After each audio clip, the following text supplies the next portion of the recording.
के अनुसार प्राचीन काल में सुमंत नाम के एक तपस्वी ब्राह्मण थे। उनकी पत्नी का नाम दीक्षा था। दोनों की सुशीला नाम की एक कन्या थी। सुशीला के वयस्क होने पर ब्राह्मण ने उसका विवाह कौटिल्य ऋषि के साथ कर दिया। जब सुशीला कौटिल्य ऋषि के साथ उनके आश्रम जा रही थी तो रास्ते में संध्या हो गई थी।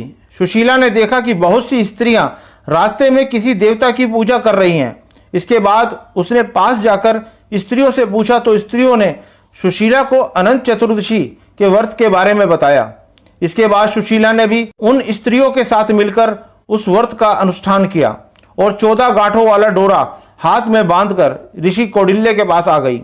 इसके बाद जब कौटिल्य ऋषि ने सुशीला के हाथ में बंधे डोरे के बारे में पूछा तो सुशीला ने उन्हें सारी बात बताई, लेकिन कौटिल्य ऋषि ने उनकी बातों को नहीं माना और उसके हाथ से डोरा तोड़कर अग्नि में डाल दिया। इससे भगवान अनंत का बहुत अपमान हुआ। इसका परिणाम यह हुआ कि कौटिल्य इसके बाद सुखी नहीं रह सके। उनकी सारी धन दौलत भी समाप्त हो गई। बाद में उन्होंने सुशीला से इसका कारण पूछा तो सुशीला ने उन्हें अनंत भगवान का डोरे की जलाए जाने की बात याद दिलाई।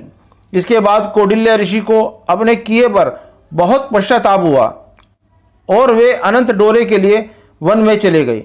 कौटिल्य वन में काफी दिनों तक घूमते रहे।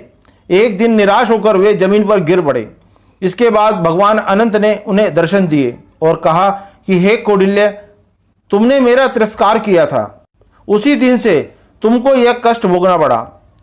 अब जब तुम्हें अपनी भूल का पश्चाताप हो गया है तब घर जाकर 14 वर्षों तक अनंत व्रत का अनुष्ठान करो। इससे तुम्हारे सारे दुख दरिद्र मिट जाएंगे और तुम दोबारा धन धान्य से संपन्न हो जाओगे। इसके बाद श्री कृष्ण की आज्ञा से युधिष्ठिर ने भी भगवान अनंत का 14 वर्षों तक विधि पूर्वक अनुष्ठान किया। इसका प्रभाव के युद्ध में विजयी हुए और उन्हें अपना खोया हुआ राजपाट भी मिल गया। तो ये थी अनंत चतुर्दशी की कथा।